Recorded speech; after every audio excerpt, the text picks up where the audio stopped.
gathered here tonight, Andrew and is it Snazan? In marriage. The Bible teaches that marriage is of divine origin and the home is God's gift to man. Marriage is a commitment which one man and one woman makes to each other and to God. And the vows you're about to make should be kept seriously as long as you both shall live.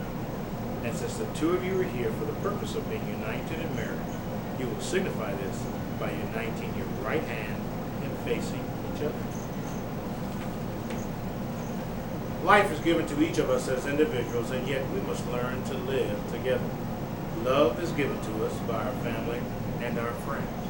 We learn to love by being loved. Learning to love and living together is one of life's greatest challenges, and it's the shared goal of a married life. But a husband and a wife should not confess love of worldly measures, for even if worldly success is found, only love will maintain a marriage. Mankind did not create love. Love was created by God. A true measure of love is both freely given and freely accepted, just as God's love for us is free and unconditional. Today truly is a glorious day, as both of you are blessed with one of God's greatest of all gifts, the gift of abiding love and devotion between a man and a woman. Andrew, do you take this woman whom you hold by the hand to be your lawful and wedded wife? I do. And do you promise to love, honor, and cherish her in sickness and in health, for rich or for poor, forsaking all others, so long as you both shall live? I do. His honor, do you take this man whom you hold by the hand to be your lawful and wedded husband? And do you promise to love, honor, and cherish him in sickness and in health, for rich or for poor, forsaking all others, so long as you both shall live? Good. Rings. I'd like both of you to take the ring and place it on the other's left hand, fourth finger.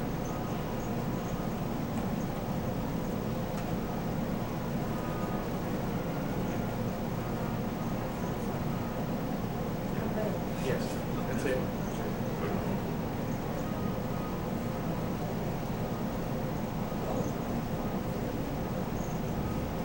And I want you to hold hands and look each other in the eyes and repeat after me in unison.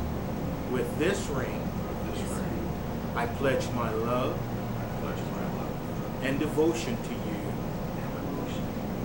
as long as we both shall live. So help me God. Good. You want to get your flowers. And since the two of you made these vows in the presence of God, by the power vested in me from the state of Nevada, I'm very pleased to pronounce you husband and wife. You may kiss your brother.